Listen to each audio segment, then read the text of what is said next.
Well, it's always both easier and harder to come after great analysis because you can say, yes, I agree, but then there's little else to say. But as colleagues would say, I have a way of filling time with words.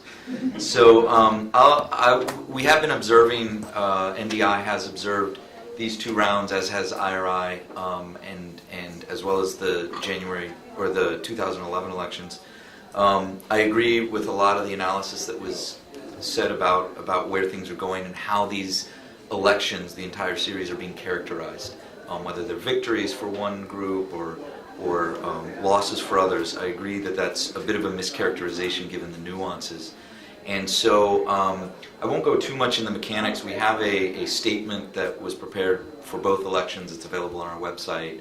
We may have some copies here. IRI probably has similar, and just to avoid overlap, and we can answer questions. But I do want to point out that our general takeaway was these were very positive, very credible, as everyone has said. The notion that the electoral administration took account of its experience from October and made adjustments for November is an important aspect of taking the seriousness and the rigor with which they were applying these elections. The Chargé mentioned the notion that these were not existential elections, and I think that's very true. These were not. There was a substantial turnout. There was active participation throughout the electoral process, but it wasn't euphoric. And I take that actually as a very positive sign that people were looking at this in terms of a regularity to their political life, something that they believe in the process, that alone was the credibility that they needed to turn out. And people almost treated it as you would in many other established democracies, just in terms of going to do your duty at the time when you have an ability to during the day. What I think that speaks to, though, then is what the expectations are from this. That it strikes me, and this is more anecdotal and sort of sense of impressions than anything that we have in terms of polling right now, since polling wasn't really allowed during the electoral process. But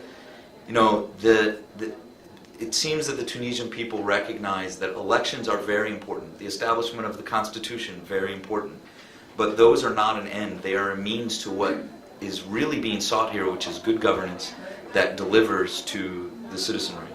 And that there's a sense that this is about the practice of the Constitution, the practice of governing, the practice of the Parliament and the presidential prerogatives, not the campaign about them or the actual voting. And I think that's a very healthy sign leading into this next phase of the transition process, and demonstrates I don't know what the right word would be, but a sense of maturity about what all of this means and what people expect from this.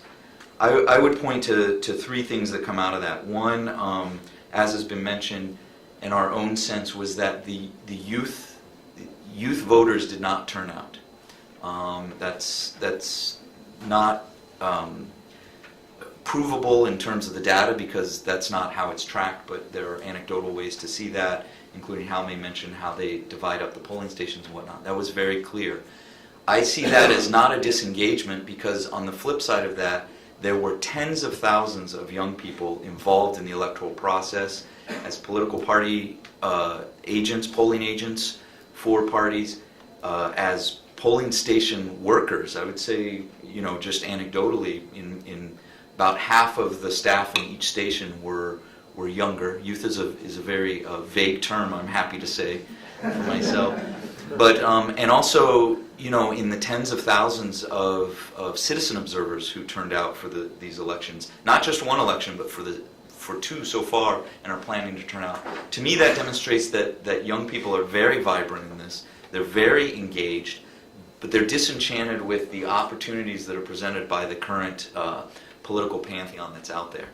That may change. I think after the elections and after the formation of the government, we'll see a settling of the party environment in some ways, as those who really couldn't bring things to bear in the elections might be absorbed elsewhere.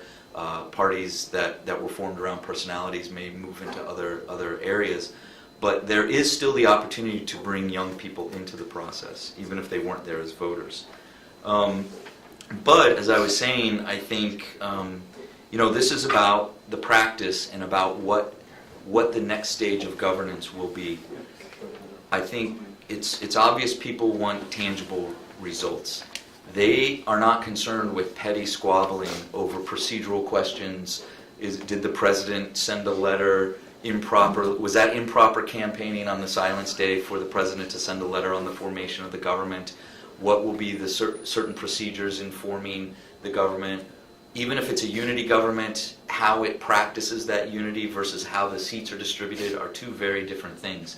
And it's obvious that people are looking for some tangible results, whether it's just having clean streets again because they're tired of the trash piling up, or whether it's seeing very real economic stimulation, which goes along not only with providing those things, but the government has to be able to manage people's expectations through this next phase. And that's a key area that many governments fall down on, but that the Tunisian government really needs to pay attention to. Ultimately, I believe, as we used to talk about back during the revolutionary period, this was about dignity. This was about people feeling that their needs and their interests were being responded to. That is what people are seeing, I believe, what people want now also in the practice of governance. They don't see, I don't believe that there is a mandate, or that the public believes that there is a mandate for one party to rule a certain way. I don't believe that that there's a desire to see polarization across society, or that, again, they want to get involved in petty procedural issues. They were willing to put up with that, they being the public, as a constitution was being hammered out, because they understand that those are some higher level things that are required. But now is the time for governance that can react to their needs, that can deliver in a mature, meaningful way, and that demonstrates the power not only of democracy, but of positive politics, of constructive politics, that is not sleazy, that is not dirty, but is really about getting things done, finding compromise, which has been a hallmark of this transition period, continuing to find that compromise, continuing to find solutions. So bringing youth in by finding solutions and managing their expectations and finding ways to include them. And the last, I would say, on the international front, I think Tunisia, and there's already been speculation about, depending on the government, will it turn to the Gulf, will it turn to Europe, will it depend on the U.S.?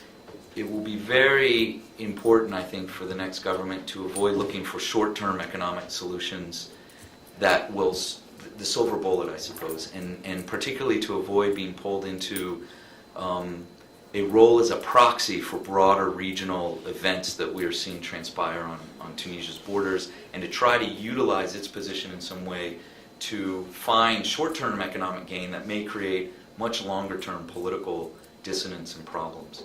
So they have this tremendous foundation that's been built from this exercise that the people have demonstrated they believe very strongly in, that has proven itself to be credible and an independent process.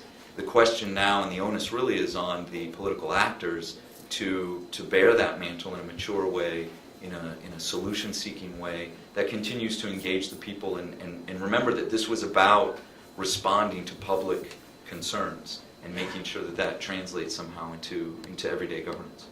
Thank you.